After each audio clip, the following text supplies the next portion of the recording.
गर्मियों की छुट्टियों में पूरा परिवार खेतों के बीच एक पुराने फार्म हाउस में छुट्टियां मनाने पहुंचा। दादा अब्बू ने मुस्कुरा कर दरवाज़ा खोला, मगर जैसे ही वो खुला, एक ठंडी हवा का झोंका सबको सन्न कर गया। बच्चों ने अंदर कदम रखा ही था कि दीवार पर टंगी पुरानी घड़ी खुद ब खुद टनटनाने लगी। अली हंसकर बोला, ये तो फिल्म जैसा लग रहा है। तभी किचन से बर्तनों के गिरने की आवाज़ आई। जोया ने धीमे से पूछा, क्या किसी ने सुना? तभी किचन के दरवाजे पर एक काला साया दिखा और दरवाज़ा जोर से बंद हो गया।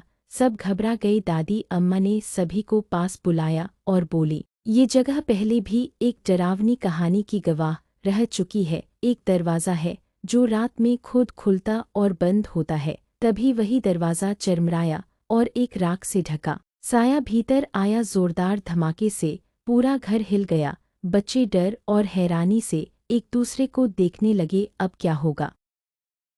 इस स्टोरी को पूरा देखने के लिए टाइम फॉर टून्स ऑफिशियल पर क्लिक करें और देखिए आखिर क्या होता है।